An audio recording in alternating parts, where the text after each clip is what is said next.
If you don't change, the next 6 years of your life is going to be just like the last 6. He used a lot of excuses as to why I wasn't doing well.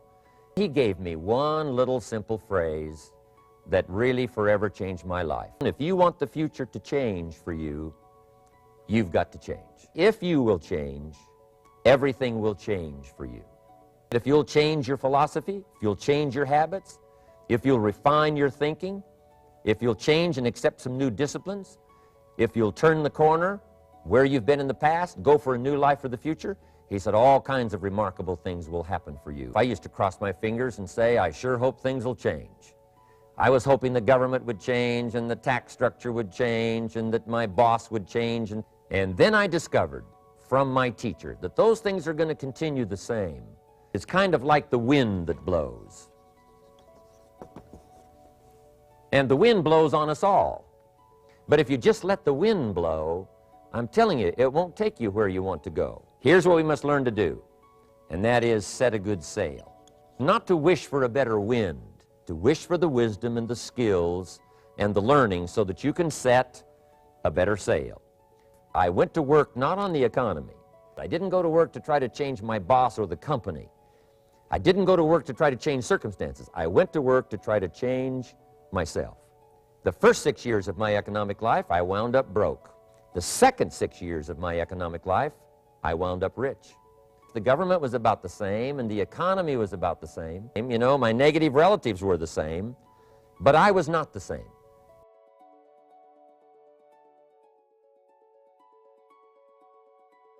Here's the best lesson I can give you on economics. It's very simple. We get paid for bringing value to the marketplace. It takes time. We do not get paid for time. If that was true, you could just stay home, right, and have them send your money. Is it possible to become twice as valuable to the marketplace and make twice as much money in the same time? Is that possible? The answer is yes. 5 times, 10 times? Of course. It's a ladder to climb. It starts down here, let's say, at $5 an hour, and it keeps going up. Why would the marketplace pay someone only $5 an hour? Very simple answer. They're not very valuable to the marketplace. Now, we must underline to the marketplace. This person might be a very valuable brother, yes. Member of the family, valuable, yes. But if you're not very valuable to the marketplace, you know, if you work for McDonald's, they'll pay you $5 an hour to take out the trash. If you whistle while you take out the trash, they'll pay you $6 an hour. So we don't need that legislation. You just need to take lessons on how to whistle. It is possible, no matter where you start.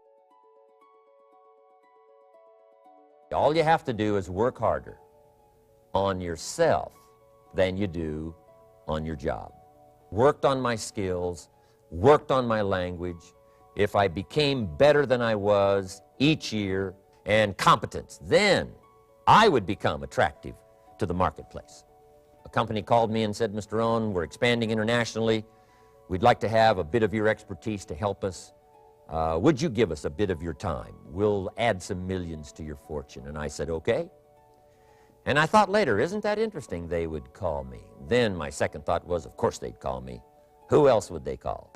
I can get the job done. Now, what a contrast for me, farm boy from Idaho.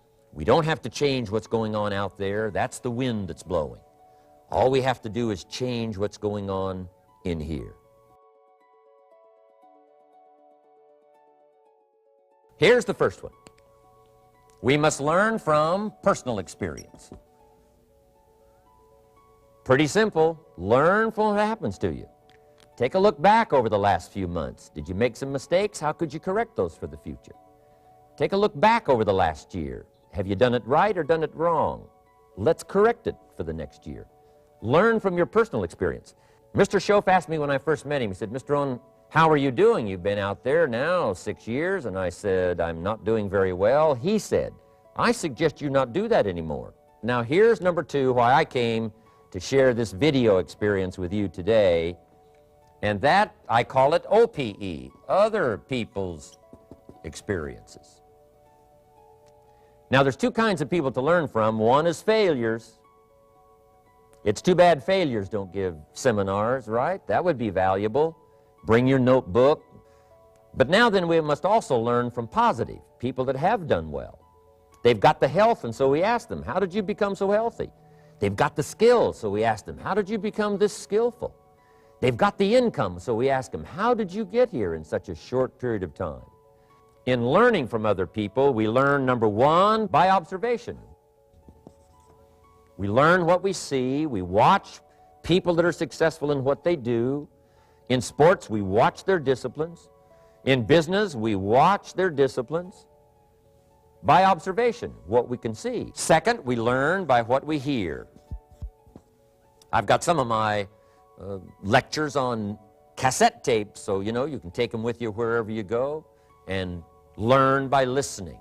Turn your car into a mobile classroom and listen. And then number three is vitally important on personal development, and that is read all the books you can possibly read in your lifetime. Mr. Schoaf got me started on my library. One called Think and Grow Rich by Napoleon Hill. And then a book that helped me become financially independent by the time I was 31. And that book is called The Richest Man in Babylon by George Clason. And then I started keeping a journal. One of the major things my teacher taught me was to keep a journal. He said, don't trust your memory. If you hear something good, just make a little note and write it down. This is the library, and these are the journals of a very serious student. So that's my first subject, personal development. Work harder on yourself than you do on your job. But the main thing is to get it and start this process of personal change, personal development. And let me say it one more time. If you will change, everything will change for you. You'll never be the same. You'll keep growing. As you look back on a few months, look back on a few years, you won't believe the progress you can make economically, your relationship with your family, your friends, and whether you're in sports or economics or whatever. I'm telling you, that whole process of committing yourself for personal change, personal value, can really make your life unique and worthwhile.